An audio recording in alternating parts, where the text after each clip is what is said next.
This will change civilization. My colleagues were not interested in this work because they didn't want to understand this. The pharmaceutical industry does not want us to teach how you can heal yourself. The universe is made out of energy. Energy is like waves in the water. That is in fact, actually energy moving through water. This is how energy waves interact.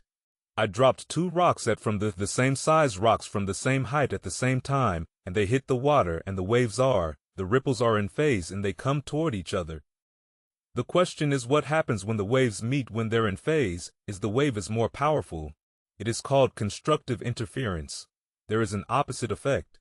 This time I dropped the two rocks from the same height, but I dropped one before the other and the ripples come toward each other, but they're out of phase. One wave is going up, one wave is going down. Two waves can interfere and cancel each other out. This is called destructive interference. You have all experienced this in your life. So let's say it's Saturday night and you have to go to a party and you're tired and you meet some people who are in wave harmony. The waves are in harmony with you and your energy, and their energy in phase gives you more power. And then you are walking around with, on your feet, on your toes. Very high, constructive interference. You are in a scary place and you feel the energy go. What is going on is there is energy in the field that conflicts with you and it cancels your energy, destructive interference. All animals and all plants communicate with vibration. The gazelle doesn't have to go up to the lion and say, "Are you my friend?" Because at the distance, the energy could be felt and the gazelle will not go there because of bad vibes. When we were young, we're taught to be sensitive to the vibrations. We would not find ourselves in bad relationships in bad places. But we are usually told not to go by our feelings, but to listen to what people have to say. Language was designed to hide feelings. So the point is all organisms communicate by vibrations and know if they're in a good place or a bad place by reading the vibrations. But we humans have that ability but are not trained to use that ability.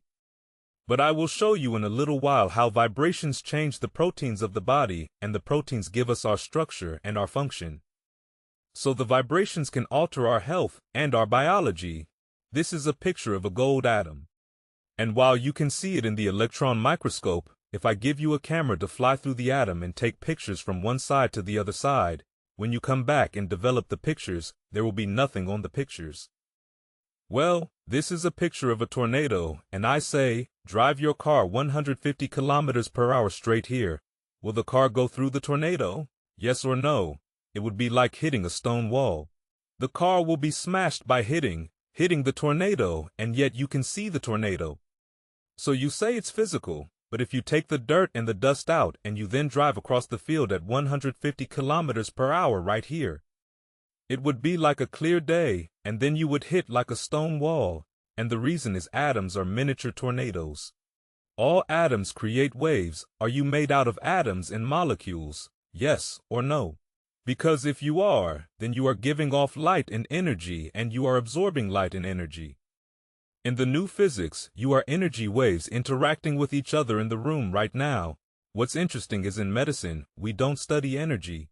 The reason is the drug companies sell chemicals, they don't sell energy. Medicine does not understand disease because it only focuses on the particles and on matter. So Newtonian physics said study only the body, and quantum physics says no. Quantum physics as matter and energy are connected. The new physics, we bring the mind, which is energy, back to the body. And the relevance is just from R. Albert Einstein said so. The mind is the field and it gives shape to the body. So what you are believing and what you are thinking changes your body. When we see people, like if I look at the audience or you see us, we see people as physical particles and machines. But that's an illusion because what we are interacting waves. That's why one person can affect another person just by being in the field. Every cell in your body has a minus voltage on the inside and positive voltage on the outside. Every cell, every live cell is a battery. Every cell has about 4 volts, not too much. 50 trillion cells in the body times 4 volts is 700 trillion volts of electricity in your body right now. And with training and meditation, you can focus this energy called chi, and you can use that energy for healing. So what is wrong is our belief. In my research, 40 years ago, I started working with stem cells. People think that stem cells are something new, but I learned very many things from the stem cells, the secret of life.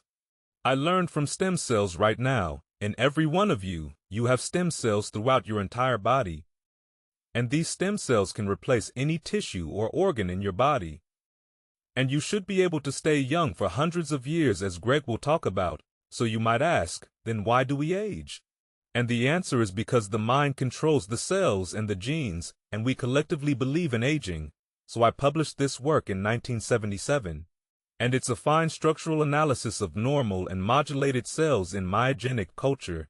It sounds like Latin, but it sounds like Latin.